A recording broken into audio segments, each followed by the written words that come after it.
This is why the side characters in One Punch Man are the real MVPs.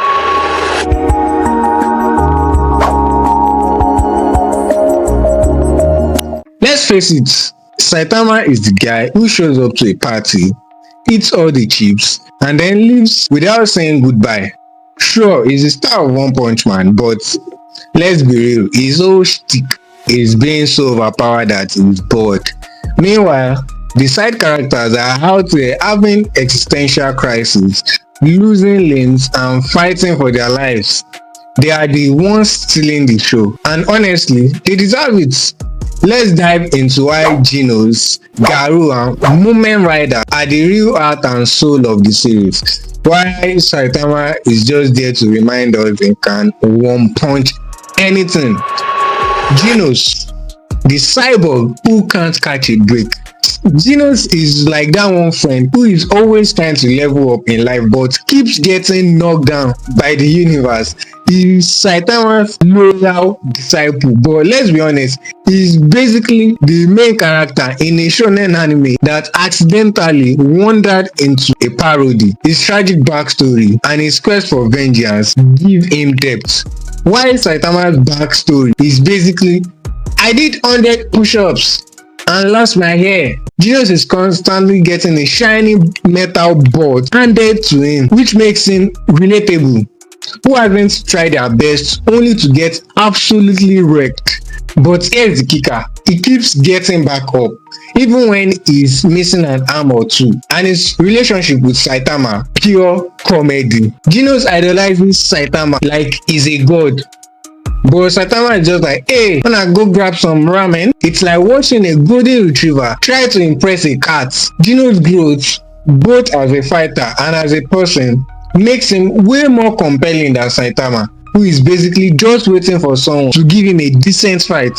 Now let's talk about Garou, the edgy teen who is way too interested in being a monster. Garou is the guy who shows up to the hero versus villain debates and says, actually, both sides are wrong.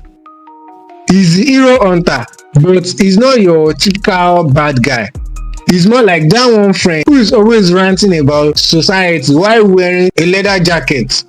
Garou thinks heroes are hypocrites, and honestly, he's got a point. But instead of starting a podcast, he decides to beat up everyone who disagrees with him. Classic Garou. What makes Garou so fascinating is his moral complexity. He's not evil, he's just really angry. He wants to protect the weak, but he also wants to smash the system. It's like he's trying to be Batman and the Joker at the same time. His battles aren't just about punching people, they are about questioning what it means to be a hero or a monster. Meanwhile, Saitama is over here like, punching stuff is fun. Garou's internal struggle and his tragic backstory make him one of the most layered characters in the series. Plus, let's be real, his fight scenes are way more intense than Saitama's One Punch wonders. Moving on to Moment Rider, the underdog who is way too pure for this world. If Saitama is the guy who wins every fight without trying, Moment Rider is the guy who loses every fight but still wins our hearts. He's a C-class hero with no superpowers, no fancy gadgets, and no chance of winning, but he shows up anyway. Moment Rider is the embodiment of, it's not about the odds, it's about the art. He's like Rocky Balboa, but with a bicycle and a dream. His fight against the Deep Sea King is legendary. While everyone else is running for cover, Moment Rider charges in on his little bike, ready to throw hands with a giant monster. Spoiler alert, he gets absolutely destroyed. But in that moment, he becomes the true hero of the story.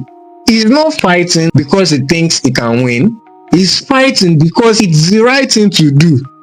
Moment Rider's humility, courage, and sheer determination make him the most inspiring character in the series. Meanwhile, Saitama is over there yawning because he could have ended the fight in one punch. Now to Saitama, the one-note wonder. Let's talk about Saitama. He is strong, like really strong. so strong that it can defeat any enemy with a single punch. Sounds awesome, right? Well, it's for about 5 minutes. After that, it's like watching someone play a video game with cheat codes. Sure, it's fun at first, but where's the challenge? Where's the growth? Where's the emotional depth? Saitama's whole thing is that he is bored because he is too powerful, which is a great gag but doesn't exactly make for a compelling character. Saitama's role in the story is to be the ultimate foil. He is the punchline to the series, satire of superhero tropes. But while he is busy being invincible, the side characters are out there dealing with real struggles. They are losing fights, questioning their beliefs and growing as people. Saitama is just trying to find a good sale at a grocery store. His lack of growth and emotional depth makes him feel static compared to the rest of the cast. He is the face of the series, but he is not the heart. In conclusion, the side characters are the real heroes. At the end of the day, One Punch Man is a story about more than just Saitama's overwhelming strength. It's about the struggles, growth and humanity of the side characters.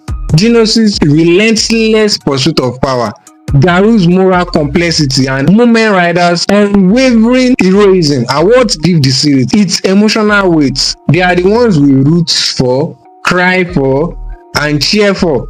Saitama may be the one punch wonder, but the side characters are the ones who make the story truly unforgettable. So, while Saitama is out there one punching his way through life, let's give a round of applause to the real stars of One Punch Man, the side characters who actually have to work for their victories. Because let's be honest, without them, Saitama would just be a bald guy in a cave looking for challenge. And who wants to watch that, honestly? See you in the next video guys, and let me know your thoughts in the comment section.